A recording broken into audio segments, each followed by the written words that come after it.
विक्रम विक्रम विक्रम। हाय बच्चे पार्टी, कैसे हैं आप सभी।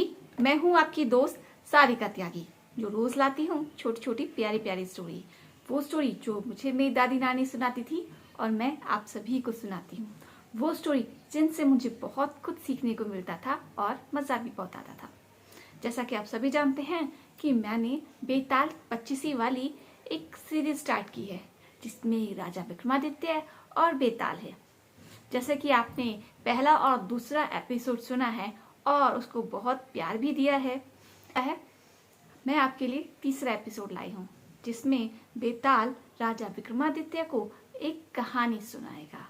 तो आइए हम उस कहानी को सुनते हैं। पर हाँ, कहानी सुनने से पहले एक ज़रूरी बात, प्लीज़ वीडियो को लाइक किया कीजिए। आप लोग कहानी सुनते हैं पर वीडियो को लाइक करना भूल जाते हैं। और हाँ, जिसने भी चैनल सब्सक्राइब नहीं किया है, प्लीज़ चैनल भी सब्सक्राइब कीजिए। आइए हम सुनते हैं आगे की कहानी। बेताल राजा विक्रमादित्य के कंधे पर बैठा हुआ कहता है, तो राजन अब कहानी सुनो। उज्जैन नगरी में चंद्रसेन नाम का एक राजा राज करता था। चंद्रसेन बहुत ही न्यायप्रिय एवं प्रजापालक राजा था। उसके राज्य में चारों ओर सुख समृद्धि एवं शांति थी। प्रजा भी राजा चंद्रसेन का बहुत आदर करती थी। उसके दरबार में बहुत से ज्ञानी, कवि, कलाकार, विद्वान, साहित्यकार आदि थे। राजा उन सभी का विशेष ध्यान रखता था और उनका पूरा आदर एवं सम्मान करता था।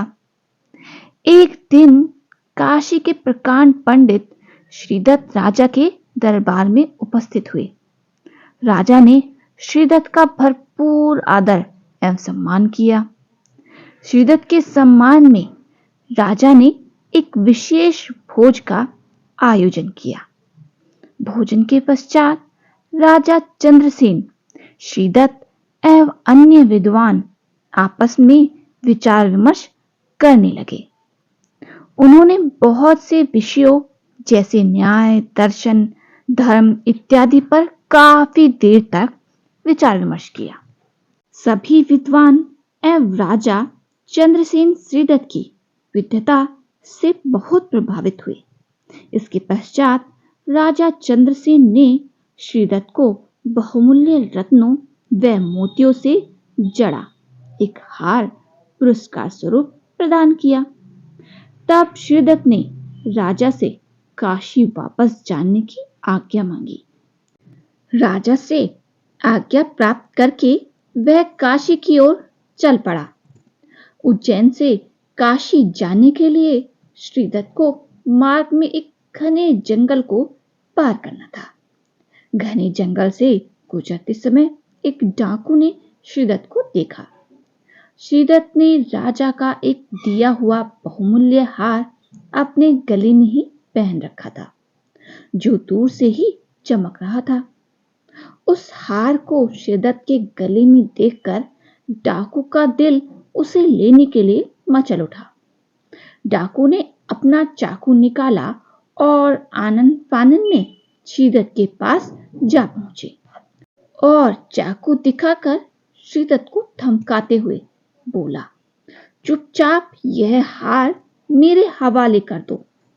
अचानक आई विपदा को देखकर श्रीदत्त घबरा गए, किंतु साहस कर वह डाकू से बोले, नहीं, मैं हार तुम्हें नहीं दे सकता।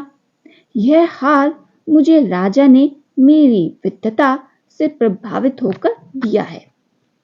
श्रीदत्त की बात सुनकर डाकू जोर से हंसा और बोला, विद्वान और तू? यदि तू विद्वान होता तो इस बियाबान में यह बहुमूल्य हार पहनकर नहीं निकलता और न ही मेरे हाथ में चाकू देखने के बावजूद मुझे हार देने से इनकार करता। ला, ये हार मुझे दे, नहीं तो मैं तुझे मार डालूंगा। किंतु श्रीदत्त वह हार देने को राजी नहीं हुआ। अब डाकू और शिद्दत में हार को लेकर छीना झपटी शुरू हो गई।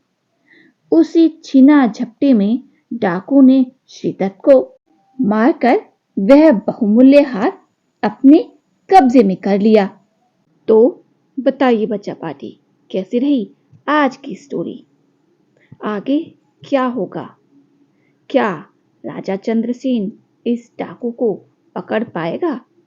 क्या राजा इस डाकू को सजा दे पाएगा?